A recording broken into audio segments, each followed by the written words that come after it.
Hello everyone! My data range has daily sales of 4 products starting from the beginning of this year. And I only need the latest sales number per product. So only the latest occurrence of the product has to be kept. Get and Transform or Power Query is a great tool for cleaning and transforming data. And it can also be used to remove duplicates. But if you need to remove duplicates from sorted data, then there's a catch that you absolutely need to know to get the correct results. So in this video, I will show you what problem to watch out for, what widely recommended solution not to use, and what to do instead to achieve this result.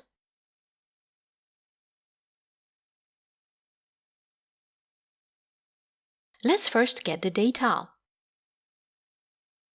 Just click in the data range, and in the Data tab, in the Get and Transform Data group, select to get the data from table or range. The range will be converted to a table.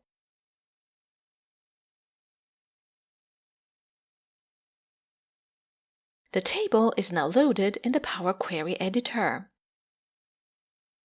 To keep the latest sales per product, I will need to remove duplicates in the product column. The command table distinct used with the product column keeps the first occurrence of the product. So it would be logical to first sort the table by date in the descending order.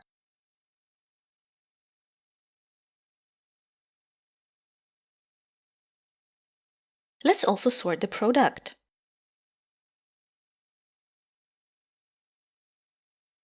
You would also expect Power Query to respect this order when removing duplicates.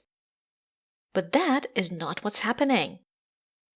Power Query is trying to be efficient and does not consider the sorting step as obligatory. And this is something that you need to watch out for. Let's load the table.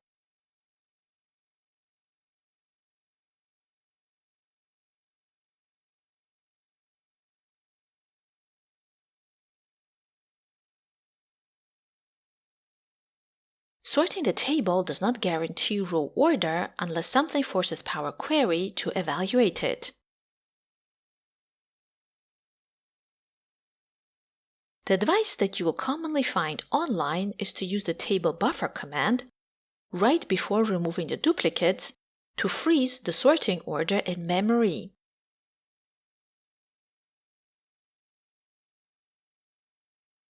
So to do this, just wrap the sorting in Table.Buffer.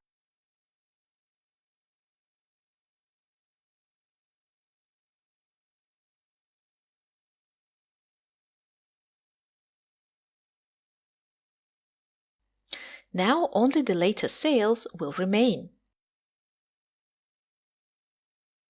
But depending on the size of your data, using Table.Buffer may actually be a bad idea. So let's see why. Power Query can get data from multiple different sources. Some sources can support query folding. Query folding means that Power Query will try to optimize and normally push as much work as possible to the source, like an SQL server, and make it do the heavy lifting. So you decide in the user interface what you want, and Power Query and the data source decide the execution plan and can reorder steps during query folding. Table.Buffer affects query folding by breaking it at the point where it appears, forcing Power Query to stop pushing transformations to the source and instead load the data into memory exactly as it exists at that moment. But because Table.Buffer breaks query folding and forces all data into memory, this increases RAM usage and can crash on large datasets. Okay, you may say, but the source here is just a plain Excel table, not an SQL server. Why may buffering be a problem here? Even outside folding, Power Query will still try to optimize. Sorting is a view, not a structural property, so Power Query may ignore sort order unless something forces it to preserve it. Power Query treats Excel as a non-foldable source, meaning that every step has to be executed locally and nothing can be pushed back to Excel. Power Query must read the entire sheet into memory before doing anything.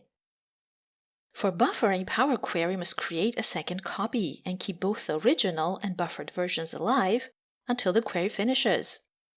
So buffering large tables may cause high RAM usage.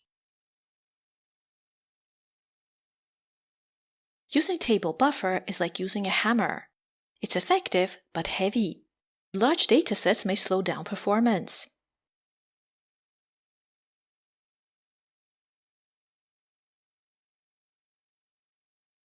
So a lighter and safer order preserving trick is to add an index after sorting.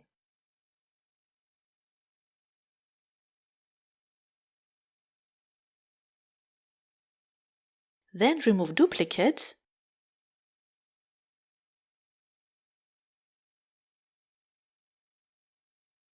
In the end, let's remove the index column because it served its purpose and load the table. Adding an index forces Power Query to respect the sorting order because the index makes the order structurally meaningful. And now we get the latest sales per product. For Excel, the solution should be fine.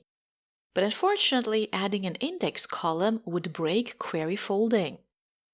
So let's take a look at another solution which will not, at least if the data source is an SQL server.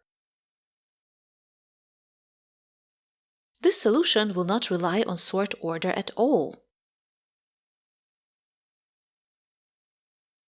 Let's group the data by product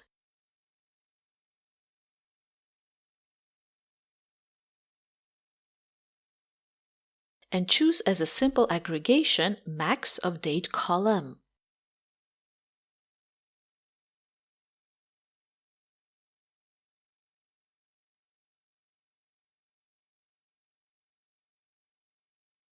And because I need the entries in the sales column as well, let's merge the table with its version before the grouping step.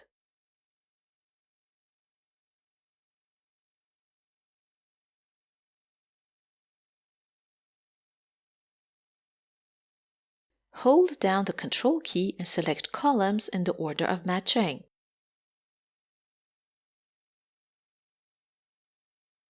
Let's perform left outer join on product and date columns, meaning that we will keep all rows from first table and only matching ones from second table. And now we will need to tweak the M code to join with the older version of the table as it was after the change type step. So this is the first table and this is the second table.